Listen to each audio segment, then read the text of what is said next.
The Omega nobody wanted. The whispers started before Mara Thorne even entered the pack hall, a chorus of contempt that slithered through the crowd like smoke. She kept her chin level, her worn boots clicking against the stone floor with a rhythm that matched her racing heart.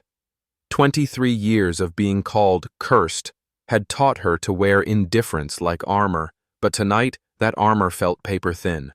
The wolfless Omega dares to show her face, someone muttered. Mara's fingers tightened around the strap of her messenger bag. Wolfless.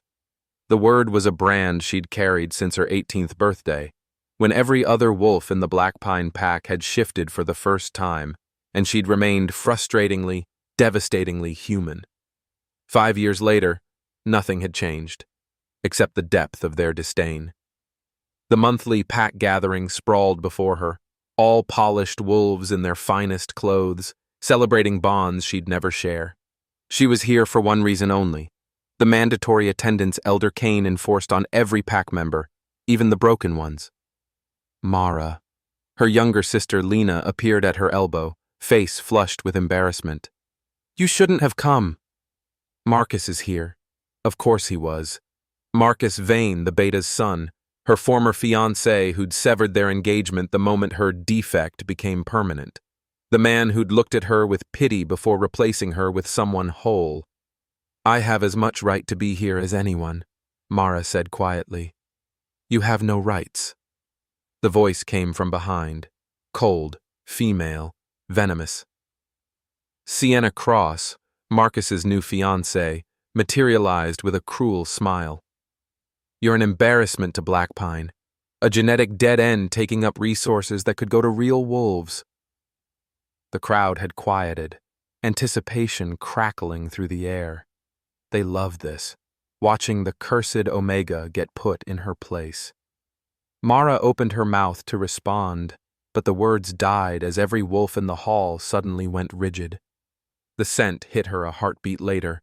Pine and midnight, power and danger, something that made her pulse spike with an emotion she couldn't name. The double doors exploded inward. He stood silhouetted against the night, tall and broad-shouldered, dark hair falling across eyes that glowed molten gold in the firelight. The silver wolf insignia on his leather jacket marked him as someone important, but it was the sheer dominance radiating from him that sent wolves dropping their gazes and baring their throats in submission. An alpha, and not just any alpha. Cale Ashford, Elder Kane breathed, shock bleeding through his normally composed voice. The alpha of the Northern Ridge Pack, the most powerful pack in the territory. The wolf they called the Savage for his ruthlessness in defending his borders. And his burning golden eyes were locked directly on Mara. What happens when the most powerful alpha in the territory claims the one wolf everyone else has rejected? Keep reading to discover how one mark changes everything. The mark that changes everything. Cale Ashford moved through the crowd like a blade through silk. Smooth, inevitable, dangerous. Wolves scrambled out of his path, their submission absolute, but he noticed none of them.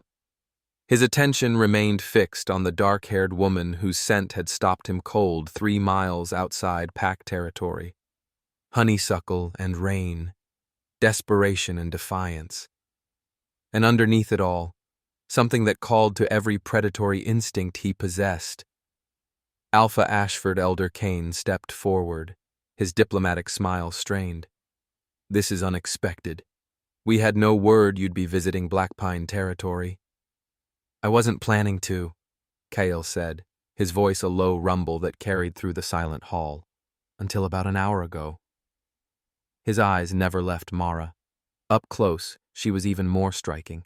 Delicate features set in determination, dark eyes that held shadows no wolf her age should carry. But it was the absence he sensed in her that made his wolf surge against his control. No wolf. The woman had no wolf. It should have repelled him. Instead, something ancient and possessive roared to life in his chest. "You," he said simply. Mara's throat worked as she swallowed. "Me?" Kael, I think there's been some confusion. Elder Kane began. There's no confusion. Kael closed the distance between himself and Mara in 3 strides, watching her pupils dilate as his scent surrounded her. What's your name? Mara Thorne. Her voice was steadier than he expected, given how her pulse hammered in her throat. And I don't know who you are or what you want, but... He reached out slowly, giving her time to pull away, and brushed his thumb across her jaw. The contact sent electricity racing up his arm, and from the sharp intake of her breath, she felt it too. That's not possible, someone whispered. Kael knew what they saw, his eyes bleeding from gold to pure white, the sign of recognition that every wolf knew, the sign that appeared only once in an alpha's lifetime. You're my mate, he said. The words hit the crowd like a shockwave. Mara stumbled back, her face draining of color. No. Sienna Cross pushed forward, her pretty features twisted with disbelief. That's not possible. She's wolfless, defective. She can't be anyone's mate, let alone an alpha's. Kael's growl cut through her words like a whip. Finish that sentence and see what happens. Sienna went white and silent. This has to be a mistake, Mara said, her voice cracking. I'm nobody. I can't even shift. You can't possibly... I can. I do. Kael gentled his tone, watching her process the impossible. And I'm taking you home with me. Tonight. You can't just... I don't even know you. You will. He stepped closer, letting her feel the certainty radiating from him. But right now, what you need to know is this. You're mine. And anyone who's made you feel worthless or broken will answer to me. The possessiveness in his voice should have terrified her. Instead, Mara felt something unlock in her chest, a door she'd thought sealed forever, opening to let in light. I need time to think, she whispered. Take tonight. Kael reached into his jacket and pulled out a silver card embossed with a wolf insignia. But tomorrow at sunset, I'm coming back for you. And Mara? He waited until her eyes met his. Pack light. You won't be returning to Blackpine. He turned and strode from the hall, leaving chaos and whispers in his wake. Mara stood frozen, the card burning in her palm, while one impossible question echoed through her mind. Could the wolf who called her cursed really be destined for a king? An alpha's claim is absolute, but can Mara trust the mate bond, or is this just another cruel twist of fate? Chapter 3 reveals the secrets that could destroy them both. Secrets in the shadows. Mara didn't sleep. She sat at her small kitchen table in the converted garage apartment she rented at the edge of Blackpine territory, turning Kael Ashford's card over and over in her hands while dawn crept across the sky. The mate bond. With an alpha. With the alpha. It was the plot of a fairy tale, except in every fairy tale, the princess had magic, and Mara had nothing but a wolf that refused to exist. You're really considering this. Lena stood in the doorway, coffee mugs in hand. She'd arrived an hour after Mara fled the pack hall, refusing to leave her sister alone. I don't know what I'm considering. Mara accepted the coffee gratefully. This is insane. He doesn't know me. I don't know him. And in 24 hours I'm supposed to just leave everything? Everything? Lena raised an eyebrow. You mean the pack that treats you like garbage? The apartment that's falling apart because Elder Kane charges you triple rent for being defective. The job at the diner where wolves leave you single-dollar tips on $50 bills. Each word landed like a stone. True, all of it. But still. It's home, Mara said quietly. No. Lena sat across from her, taking her hands. It's a prison. And maybe, just maybe, this is your way out. A knock at the door made them both jump. Mara's stomach dropped. It was barely 7 in the morning. Kael said sunset, not, But when she opened the door, it wasn't Cale Ashford standing there. It was a woman in her 40s with silver streaking through auburn hair, wearing the practical clothes of a pack healer. Her eyes, kind but sharp, assessed Mara with an intensity that made her want to step back. "Mara Thorne," the woman asked. "Yes?" "I'm Dr. Evelyn Cross, healer for the Northern Ridge Pack. Alpha Ashford sent me." She glanced past Mara to Lena. "May I come in? What I have to say is sensitive." Mara's mouth went dry, but she stepped aside. Dr. Cross settled at the table, pulling a leather journal from her bag. "I need to ask you some questions about your medical history. Specifically, about why you never shifted." "I don't know why," Mara said, that old shame tightening her throat. "I just didn't. The moon came, the pull was there, but nothing happened." "Did anyone ever examine you? Run blood tests? Genetic scans?" Elder Kane said there was no point, that I was clearly defective. Dr. Cross's jaw tightened. Of course he did. She opened her journal, revealing pages of dense handwriting. "What I'm about to tell you cannot leave this room. Not yet. Do you understand?" Lena moved closer to Mara, protective instinct flaring. "Alpha Ashford believes you're not defective," Dr. Cross continued. "He believes you're suppressed." "Suppressed?" Mara echoed. "What does that mean?" "It means someone or something is actively blocking your wolf from emerging. It's rare, so rare that most modern packs have forgotten it exists. But 20 years ago, there were cases. Wolves whose abilities were bound by dark magic or specialized herbs." The room seemed to tilt. "That's not possible. Who would? Someone who wanted to control you, or punish you, or keep you weak." Dr. Cross leaned forward. "Mara, has anyone in your life given you regular supplements, tea, tonics they said were for your health?" Memory hit like cold water. The vitamin T Elder Kane's wife had brought her every week since she turned 16. "For your constitution," she'd always said, "since you're so delicate." Mara had drunk it obediently, grateful someone in the pack seemed to care. "Oh God," she whispered. "The Elder," Lena breathed, horror dawning on her face.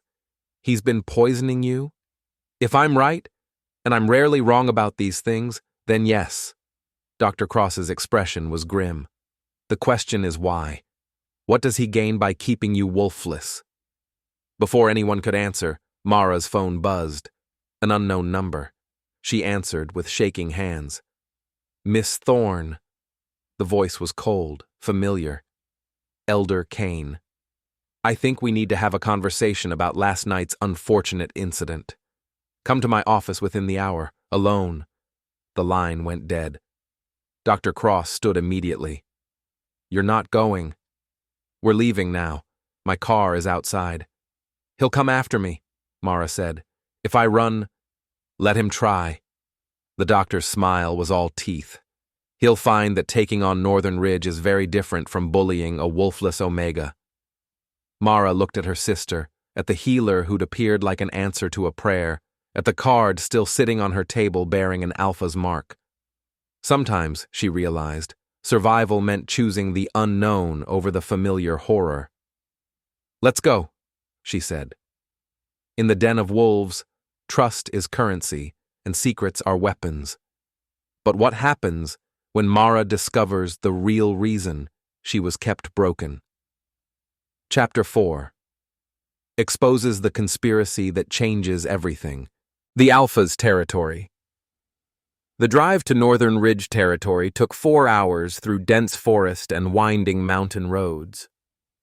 Mara watched the landscape change through the car window, the scraggly pines of black pine giving way to towering redwoods, the packed earth roads smoothing into paved highways. Even the air felt different here. Cleaner, charged with a power that made her skin prickle. Dr. Cross drove with focused efficiency, occasionally checking her mirrors. "No one's following us. Kane won't make a move until he's certain of his position." "What does that mean?" Lena asked from the back seat. She'd insisted on coming, refusing to let Mara face this alone. It means he's calculating whether keeping Mara suppressed is worth going to war with Cale Ashford. The doctor's smile was sharp. Spoiler alert. It's not. They crested a hill, and Mara's breath caught. Northern Ridge was nothing like Blackpine.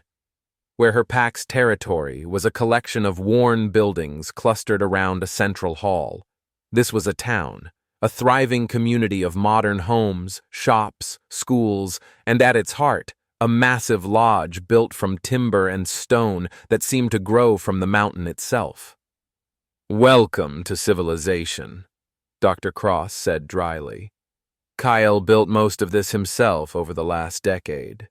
He believes packs thrive when wolves have more than just survival. They pulled up to the lodge, and Mara's stomach performed a nervous flip. What was she doing? She'd fled her pack, trusted strangers, all because an alpha she'd met for 10 minutes claimed she was his mate. The lodge doors opened, and Cale emerged. He'd traded the leather jacket for simple jeans and a dark Henley that did nothing to diminish his presence. If anything, he seemed more dangerous in casual clothes, a predator at rest but never truly relaxed. His eyes found Mara through the car window, and even from 20 feet away, she felt the impact of his attention like a physical touch. "Oh," Lena whispered. "Okay, I get it now." Dr. Cross chuckled. "The mate bond is not subtle." Cale reached the car as Mara opened the door, offering his hand. She took it, and that same electricity from last night crackled between them, stronger now, insistent. "You came," he said simply. Dr. Cross was very persuasive. Mara tried for lightness, but her voice shook. "Also, apparently, I've been poisoned for 7 years, so my judgment might be compromised." Something dangerous flashed in Cale's eyes. "Evelyn briefed me. We'll deal with Elder Kane." He gentled his tone. "But first, let's get you settled. You're safe here, both of you," he added, nodding to Lena. The lodge interior was stunning. Vaulted ceilings with exposed beams, floor-to-ceiling windows overlooking the forest, furniture that managed to be both rustic and elegant. Wolves moved through the space with easy confidence, greeting their alpha with respect, but none of the cringing fear she'd seen in Blackpine. "Mara." A petite woman with short blonde hair appeared, smiling warmly. "I'm Riley, Cale's sister and the pack's enforcer. Let me show you to your room." "Enforcer?" Mara glanced at Riley's slight frame. Riley's grin was pure mischief. "Size isn't everything. Ask the 3 rogues I took down last month." The room Riley led them to was larger than Mara's entire apartment, a suite with a king bed, sitting area, private bathroom, and windows that framed the forest like a painting. "This is too much," Mara protested. "This is the Alpha's wing," Riley said. Specifically, the mate's suite. Heat flooded Mara's face. We barely—" "Hey." Riley's expression softened. "No pressure. Cale's not going to push you into anything. But you are his mate, which means you're pack royalty whether you're ready for it or not. Get comfortable. Dinner's at 7. Casual atmosphere. And Mara?" She paused at the door. "For what it's worth, I've never seen my brother look at anyone the way he looks at you." "Whatever brought you here, I'm glad it did." After Riley left, Lena flopped on the bed. "Okay, I'm officially jealous. This is insane. Your mate is gorgeous, powerful, and apparently decent? What universe did we wake up in?" Mara moved to the window, watching wolves move through the compound below. Children playing, couples walking hand in hand. A community that functioned like the pack she'd always dreamed of. "I don't understand why he wants me," she admitted quietly. "I'm broken, Lena. No wolf, no power. What could I possibly offer an alpha like that?" A knock interrupted before Lena could answer. Mara opened the door to find Kyle standing there, 2 mugs in hand. "Hot chocolate," he said. "Riley mentioned you don't drink coffee after noon." The small observation that he'd asked his sister about her preferences did something strange to Mara's chest. "Can we talk?" Kale asked. "Alone?" Lena grabbed her own mug and winked. "I'll explore. Try not to do anything I wouldn't do." She disappeared down the hall. Kyle entered the suite but kept his distance, respecting Mara's space. "I know this is overwhelming." "That's an understatement." Mara wrapped her hands around the warm mug. "You claimed me as your mate in front of my entire pack, sent a healer to reveal I've been poisoned, and brought me to your territory. And I still don't understand why." "Because you're mine." The words were simple, absolute. "I know that's not a real answer. I know you need more than instinct and fate." He set down his mug and met her eyes. "The truth is, I felt you before I saw you. Your scent on the wind, calling to something I'd stopped believing existed. When I saw you standing there, taking their abuse with your chin up and fire in your eyes despite everything they'd done to break you." He shook his head. "You're not broken, Mara. You're a wolf they tried to cage, and I'm going to help you break free." "And if my wolf never comes?" The question was barely a whisper. "If I'm always like this?" Kyle crossed the room, slow and deliberate, giving her every chance to step back. When she didn't, he cupped her face gently, his thumb tracing her cheekbone. "Then you're still mine," he said. "Wolf or no wolf, the bond doesn't lie. Trust is built in moments, but some revelations shatter everything. What secret is Elder Kane hiding that's worth poisoning an innocent woman?" Chapter 5 unveils the truth that threatens to tear 2 packs apart. The truth unravels. The attack came 3 days later, just after midnight. Mara woke to the sound of shattering glass and Kyle's warning howl echoing through the compound. She bolted upright, heart hammering, as the door to her suite burst open. "Get back!" Lena screamed. But the wolf was already through, massive, gray, eyes burning with feral rage. It lunged for Mara, jaws snapping, and she did the only thing she could. She grabbed the bedside lamp and swung with everything she had. The wolf yelped, stumbling, and then Kyle was there, a blur of black fur and lethal grace. He hit the gray wolf mid-leap, and they crashed into the wall hard enough to crack the drywall. The fight was brief and brutal. Kyle's jaws closed around the intruder's throat, and the gray wolf went limp in submission. The shift rippled through Kyle, fur receding, bones restructuring, until he crouched in human form, with his hand still locked on the other wolf's throat.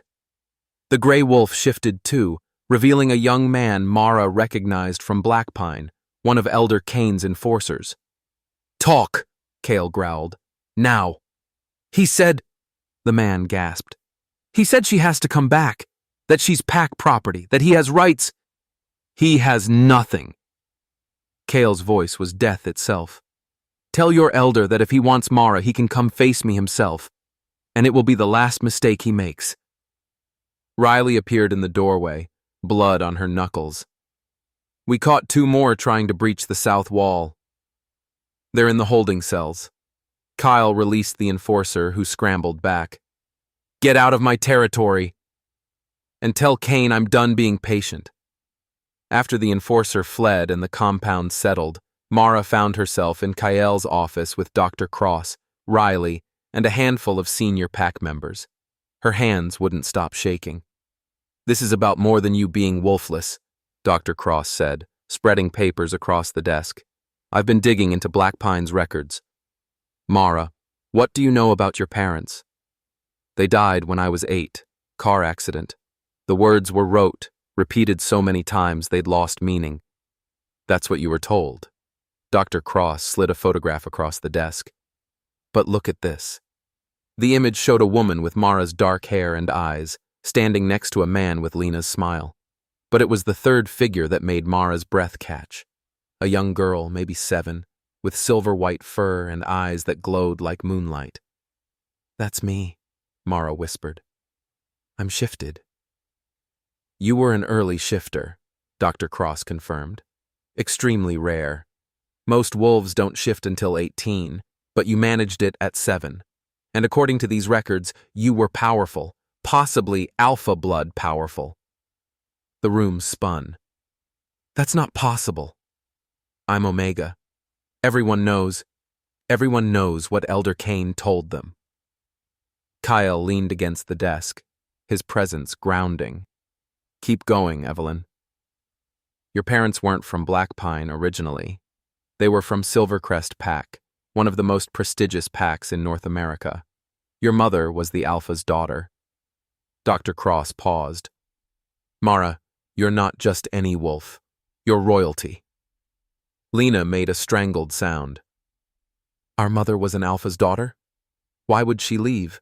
Why hide in Black Pine of all places?" "Because she fell in love with your father, who was human." Dr. Cross pulled out another document, a marriage certificate. "Silvercrest Pack doesn't allow human mates. Your grandfather gave your mother a choice. Reject your father or leave the pack forever. She chose love." Tears burned Mara's eyes. She'd grown up thinking her parents were nobody, that she inherited nothing worth having. "But here's where it gets interesting," Dr. Cross continued. 3 months before your parents died, your mother contacted a lawyer. She was planning to challenge Silvercrest's human mate prohibition and reclaim her place in the pack, which would have made you the Alpha's heir. "Let me guess," Riley said grimly. "The car accident wasn't an accident. I can't prove it, but the timing is suspicious, and immediately after their deaths, Elder Kane became your legal guardian and moved you to Black Pine's remotest territory." Dr. Cross met Mara's eyes. "He's been suppressing your wolf for 7 years, Mara. Not because you're defective, but because a powerless Omega is easier to control than an Alpha heir." The pieces clicked together with sickening clarity. "He wanted to keep me weak. Keep me from discovering who I really am. And now he's desperate," Kyle said. "Because if you complete the mate bond with me, another Alpha, and your wolf emerges, you'll be unstoppable, strong enough to challenge him, strong enough to reclaim your birthright." "Can she?" Lena asked. "Challenge Silvercrest, I mean." "If her wolf emerges and she can prove her lineage, yes." Dr. Cross nodded. "Your grandfather is in his 70s now. He never had sons, only your mother. The pack is waiting for an heir." Mara stood abruptly, pacing to the window. The weight of it all, the lies, the poisoning, the stolen childhood, the legacy she'd never known existed, pressed down until she could barely breathe. "I don't want to be an Alpha," she said hoarsely. "I just wanted to be normal. To belong somewhere." Kyle was beside her in an instant, his hand gentle on her shoulder. "You belong here. With me. With this pack. But Mara, you have to understand. Elder Kane won't stop. He's committed too many crimes against you. If the truth comes out, he faces execution under pack law. He'll keep coming until one of you is dead." She turned to face him. "Then what do I do? We break the suppression. Let your wolf free." His eyes glowed gold in the darkness. "And then we make Elder Kane answer for what he's done." "How do we break it?" Dr. Cross stepped forward. "The mate bond." A completed bond between true mates is one of the most powerful forces in our world. It could burn through any artificial suppression. Heat flooded Mara's face as she understood. "You mean, Kyle said softly, "that if you're ready, if you trust me enough, completing our bond might free your wolf. But Mara, I won't pressure you. Not for this. Not ever." Mara looked at this man who'd upended her world in less than a week. This Alpha who'd protected her, believed in her, offered her a place when no one else would. "I'm terrified," she admitted. I know. He touched her face gently. But you're not alone anymore. In the shadows beyond the window, Mara could have sworn she saw the shimmer of silver fur, a ghost of the wolf she'd once been, waiting to return. Okay, she whispered. Let's break this curse. Let's set me free. The moment of truth approaches. But when Mara's wolf finally emerges, will she be strong enough to face the enemy who stole her life? The final chapter reveals everything. Breaking the curse. The ritual required moonlight, a clearing, and trust. 3 things that should have been simple but felt monumental as Mara stood in the sacred grove at the heart of Northern Ridge territory. Dr. Cross had prepared her as much as possible. The mate bond completion would be intense, the emergence of a suppressed wolf even more so. There would be pain. There would be power. And there would be no going back. Last chance to change your mind, Kyle said quietly beside her. The full moon hung heavy overhead, and the entire Northern Ridge pack formed a protective circle around the clearing. Among them stood Lena, holding hands with Riley. Her sister had found her own unexpected connection here, another reason to believe in new beginnings. I'm not changing my mind. Mara took Kyle's hand, feeling the rightness of it settle into her bones.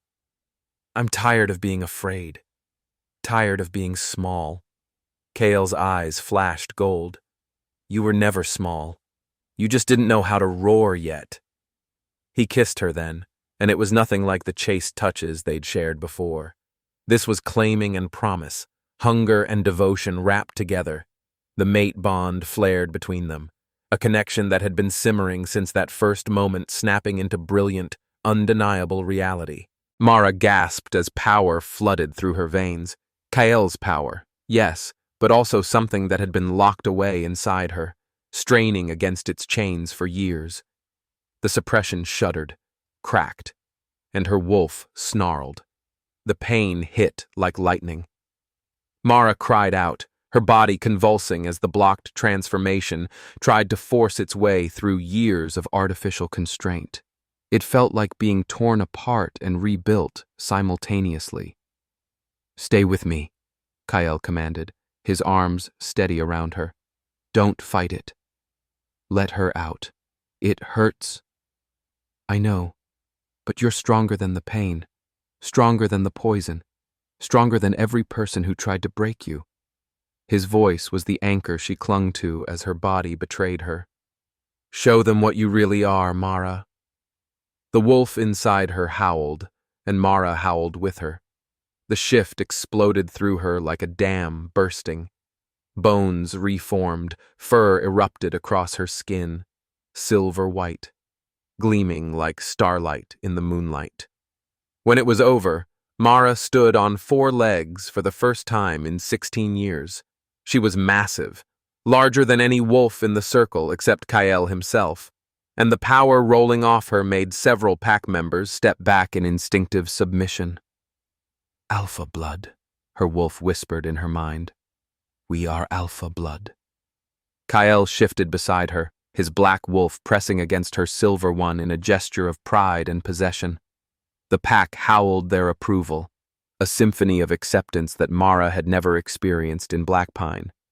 But the moment of triumph shattered as a new scent hit the wind. Elder Kane had come to Northern Ridge. Mara shifted back, grabbing the clothes Riley tossed her. By the time she was dressed, Kane and a contingent of Blackpine wolves had emerged from the tree line, their expressions ranging from shock to fury. This is an act of war, Kane declared, his voice shaking with barely controlled rage. You've stolen pack property, Ashford. She belongs to— Say property one more time, Kyle growled, and I'll remove your tongue. Mara stepped forward, and the movement was different now, fluid, powerful, utterly confident. Her wolf prowled just beneath her skin, lending her strength. I don't belong to anyone, she said clearly, except myself. And maybe, she glanced at Kale, my mate. You're wolfless, Kane sputtered. Defective. You have no right.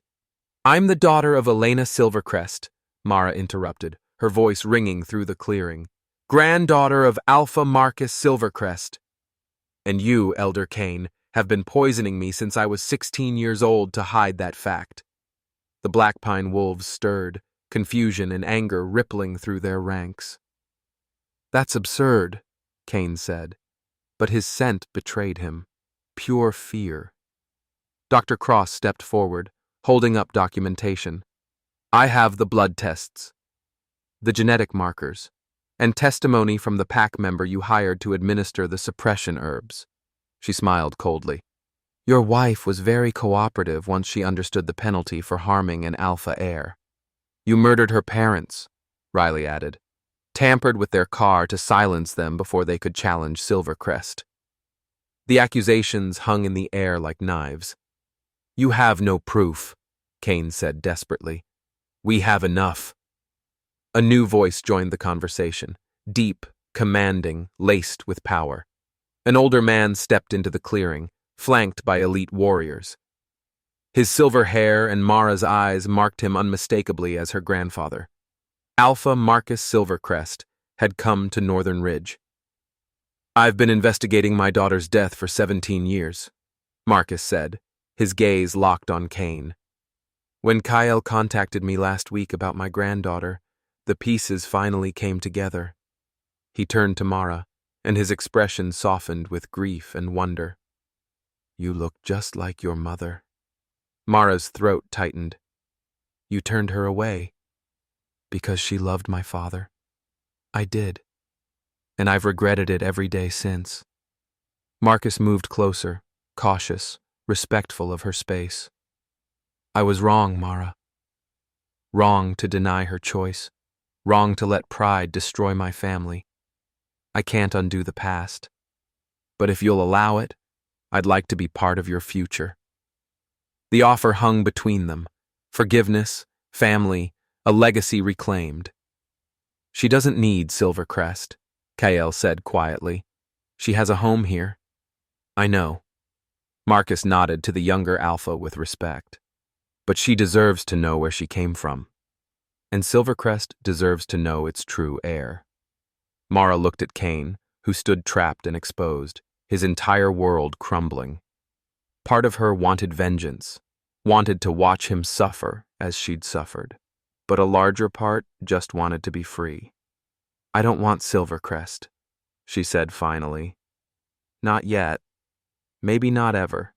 I need time to understand who I am without someone else defining it. She moved to Kael's side, their hands finding each other naturally. I choose Northern Ridge. I choose my mate.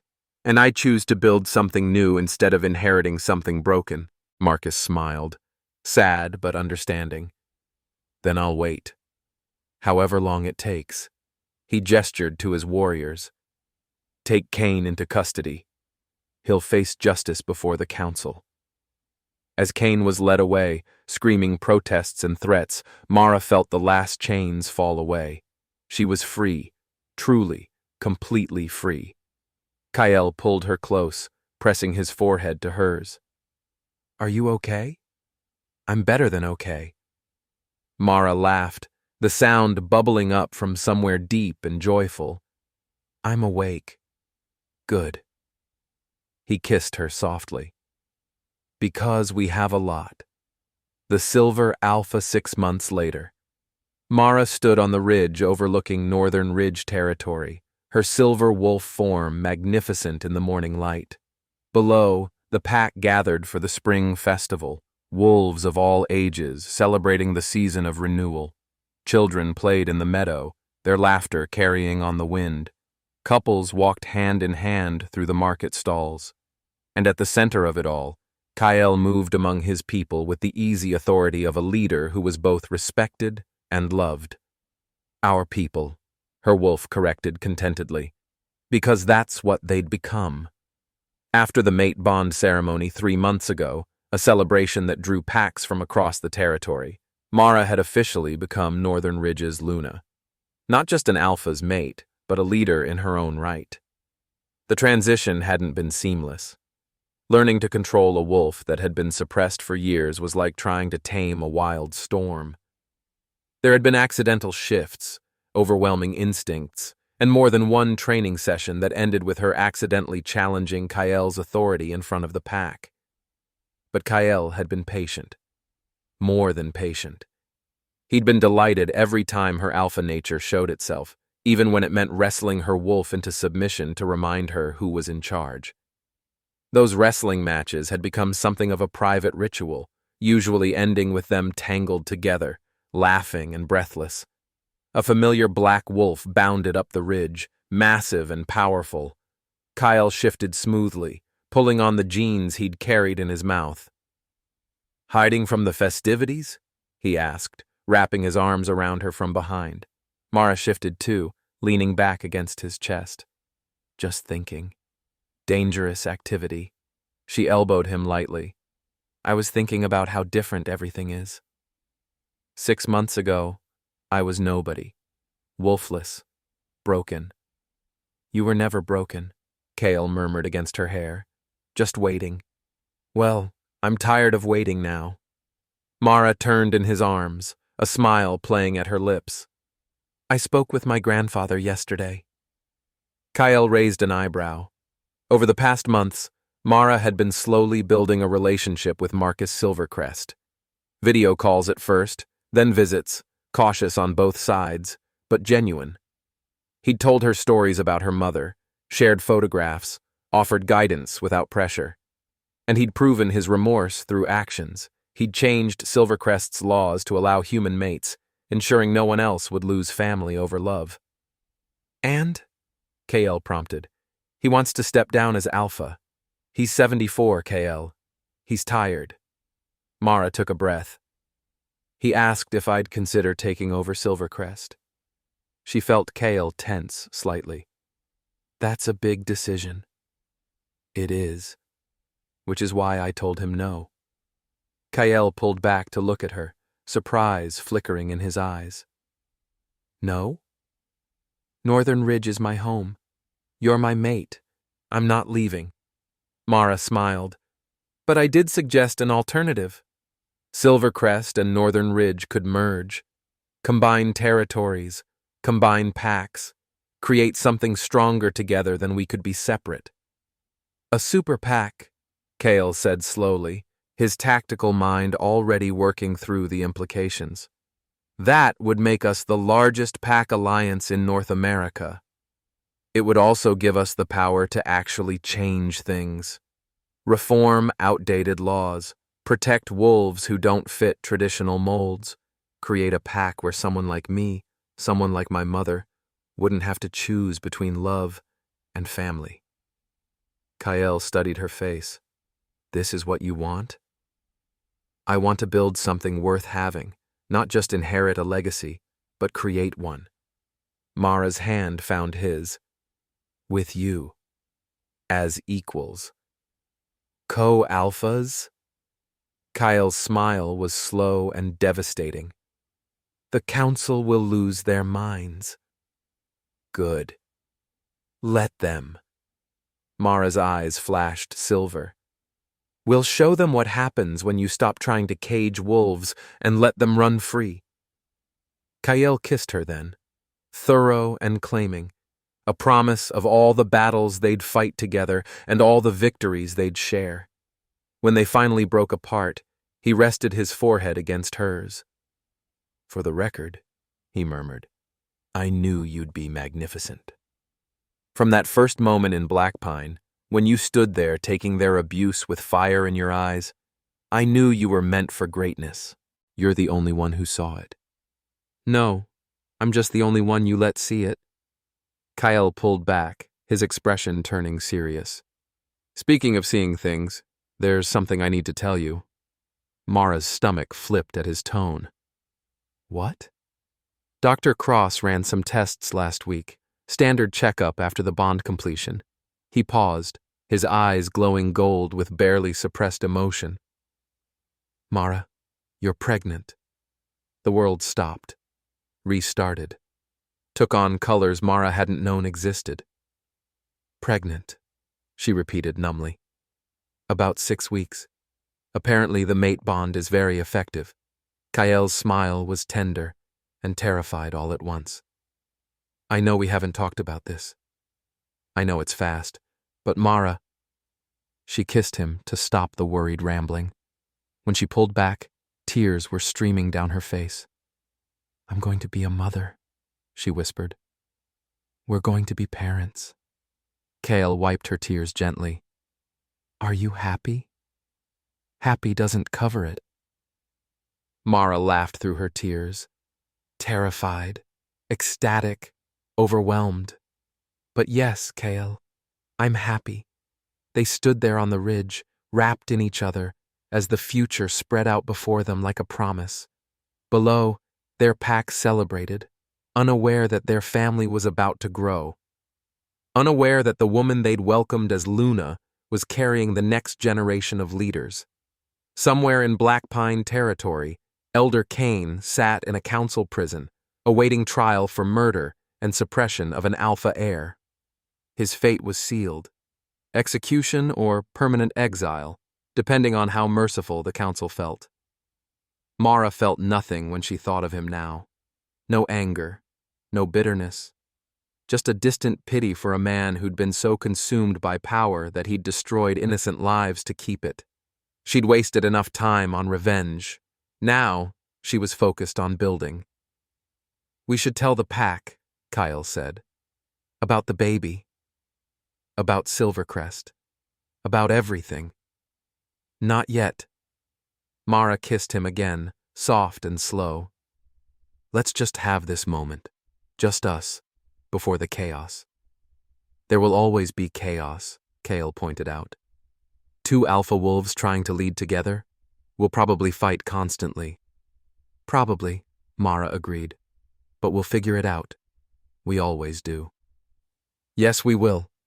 Kael shifted, his black wolf emerging with playful challenge in his eyes. Race you back? Mara shifted in response, her silver wolf stretching luxuriously. You'll lose. We'll see about that. They launched down the ridge together, 2 alphas racing through their territory, their howls of joy echoing through the forest. Behind them, the sun rose higher, painting the sky in shades of gold and silver, the colors of a new pack, a new family, a new legacy being born. They'd called her cursed once. Now, they would call her Alpha. And the mark that had proven them wrong, Kael's mate mark burning silver on her shoulder, was just the beginning of her story, not the end. The end, author's note. Thank you for reading They Called Her Cursed. Until the Alpha's mark proved them wrong. Mara and Kael's journey is a story about finding strength in the places we thought we were broken, about how love can heal the deepest wounds, and about refusing to let others define who we are or who we can become. If you enjoyed this story, I'd love to hear from you. Stories live in the hearts of readers, and knowing this one touched you means everything. May you always find the courage to shift into your true self, even when the world tries to keep you small. With gratitude, your author. For those who've ever been told they were too much or not enough, may you find your pack, your power, and your person who sees you for exactly who you are.